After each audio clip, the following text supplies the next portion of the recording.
Haryana assembly के election चल रहे थे। इस इलेक्शन में दो पार्टी आमने सामने खड़ी हुई। पहली थी कांग्रेस पार्टी, जो कि पिछले 5 सालों से रूल करते हुए आ रही थी, और दूसरी थी लोकदल, जिसके लीडर थे चौधरी देवीलाल जी। इन्होंने कांग्रेस के अपोजिशन में खड़े होकर न्याय युद्ध किया, जिसका मतलब होता है स्ट्रगल फॉर जस्टिस। इसके अलावा इन्होंने लोगों से प्रॉमिस किया कि अगर उनकी पार्टी इलेक्शन में जीतती है तो वे सारे किसानों की लोन माफ कर देंगे। लोग कांग्रेस से परेशान थे और चौधरी देवीलाल जी के आइडिया से काफी ज्यादा अट्रैक्टेड थे, इसलिए जब वोटिंग हुई तब लोगों ने लोक दल को काफी ज्यादा वोट किया। इनफैक्ट हरियाणा असेंबली में जो 90 सीट्स थी, उसमें से 76 सीट्स तो लोकदल और उसके अलायंस को मिलती है, जिसमें से 60 सीट्स तो अकेले लोकदल की ही थी, जिसकी वजह से लोकदल इलेक्शन जीत जाती है। इलेक्शन जीतने के बाद चौधरी देवीलाल जी हरियाणा के नए चीफ मिनिस्टर बनते हैं, और चीफ मिनिस्टर बनने के बाद वे सारे किसानों की लोन माफ कर देते हैं। लोकदल पार्टी अगले 4 सालों तक रूल करती है, लेकिन उसके बाद जब 1991 में जब फिर से इलेक्शन होते हैं, तब लोकदल पार्टी हार जाती है और कांग्रेस जीत जाती है। Why do we need a election? आखिर हमें इलेक्शन की जरूरत क्यों होती है? किसी भी डेमोक्रेसी में एक रेगुलर इंटरवल के साथ इलेक्शन होते हैं। जैसे कि अगर हम अपनी इंडिया की बात करें तो इंडिया में हर एक 5 सालों में इलेक्शन होते हैं। पूरी दुनिया में 100 से ज्यादा कंट्री ऐसी हैं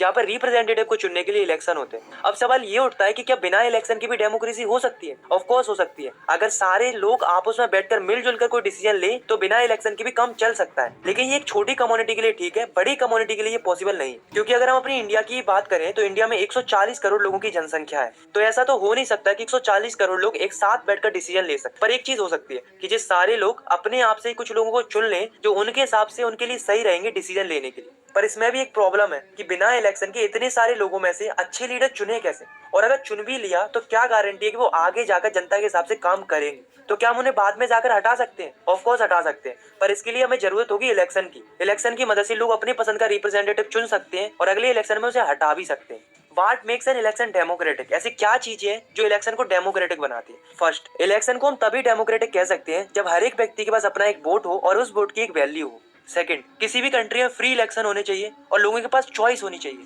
थर्ड है, इलेक्शन रेगुलरली होने चाहिए, हर कुछ सालों में। फोर्थ है, जिस कैंडिडेट को लोगों ने वोट देकर चूज किया है उसे ही इलेक्ट किया जाना चाहिए। फिफ्थ है, election free and fair manner में होने चाहिए, जिससे लोग जिसे चाहें उसे वोट दे सके बिना किसी डर के। तो दोस्तों, किसी कंट्री में ये सारे प्रिंसिपल फॉलो होंगे तभी इलेक्शन डेमोक्रेटिक होंगे, अदरवाइज नहीं होंगे। Now the next topic is it good to have a political competition? क्या पॉलिटिकल कंपटीशन होना सही है? चलिए देखते हैं। अब आप खुद ही सोचो कि अगर पॉलिटिकल पार्टीज के बीच में कंपटीशन नहीं होगा तो इलेक्शन की कोई वैल्यू ही नहीं रहेगी। अगर घोड़ों की रेस में एक ही घोड़ा दौड़ेगा तो ऑब्वियस सी बात है फर्स्ट भी वही आएगा। इसलिए कंपटीशन होना जरूरी है, क्योंकि कंपटीशन होगा तभी तो बेस्ट का पता चलेगा। लेकिन पॉलिटिकल कंपटीशन होने से कई सारे नुकसान भी है। पॉलिटिकल कंपटीशन के चलते लोगों के बीच में डिवीजन होता है। इसके अलावा पार्टीज एक दूसरे पर आरोप लगाती हैं और कई सारी डर्टी ट्रिक्स का इस्तेमाल करती हैं इलेक्शन को जीतने के लिए। इसकी वजह से समाज और देश के अच्छे लोग जो वास्तव में लोगों के लिए अच्छा करना चाहते हैं वो इन्हीं कारणों की वजह से इलेक्शन में नहीं उतरते। हमारे कॉन्स्टिट्यूशन मेकर्स को ये बातें पहले से पता थी, फिर भी उन्होंने लॉन्ग टाइम विजन को ध्यान में रखकर फ्री कंपटीशन को ही चूज किया। उन्होंने ऐसा इसलिए किया क्योंकि उन्हें पता था कि आने वाले समय में यही व्यवस्था बेहतर काम करेगी। पर आजकल के नेता लोगों की सेवा के लिए नहीं बनते हैं, बल्कि वे बड़ी से बड़ी कुर्सी और ज्यादा से ज्यादा अधिकार पाने के लिए इलेक्शन लड़ते हैं। तो इससे बचने के लिए पॉलिटिकल कंपटीशन होना बहुत ही ज्यादा जरूरी है, क्योंकि नेता जानते हैं कि उन्होंने अगर लोगों की इच्छा के अनुसार काम किया तब तो उनकी लोकप्रियता बढ़ेगी और अगले चुनाव में उनकी जीत की संभावना भी बढ़ेगी। और अगर उन्होंने जनता के हिसाब से काम नहीं किया या फिर जनता को असंतुष्ट किया तो वे अगला इलेक्शन नहीं जीत पाएंगे।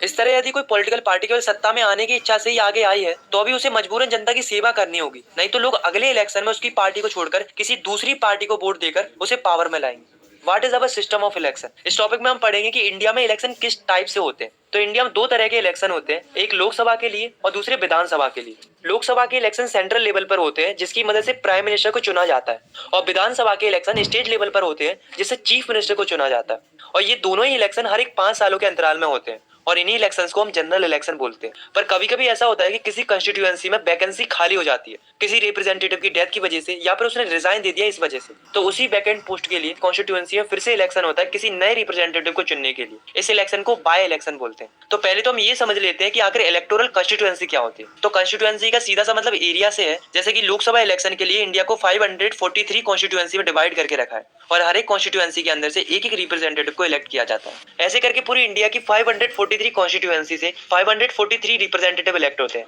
जिन्हें हम मेंबर ऑफ पार्लियामेंट यानी कि एमपी कहते हैं। और इन सारी कॉन्स्टिट्यूएंसी में पॉपुलेशन लेवल लगभग बराबर रहता है। सिमिलरली जो विधानसभा के इलेक्शन होते हैं उसके लिए स्टेट्स को अलग अलग कॉन्स्टिट्यूएंसी में बांटा गया है। और इन कॉन्स्टिट्यूएंसी से जो रिप्रेजेंटेटिव इलेक्ट होकर आए होते हैं उन्हें मेंबर ऑफ लेजिस्लेटिव असेंबली कहते हैं, यानी कि एमएलए कहते हैं। इसके अलावा जो लोकल इलेक्शन भी होते हैं जैसे कि पंचायत और नगर पालिका के, तो उनमें भी यही तरीका अपनाया जाता है जिसमें विलेज और सिटी को अलग अलग वार्ड में बांट दिया जाता है और प्रत्येक वार्ड के लिए एक एक मेंबर इलेक्ट होता है।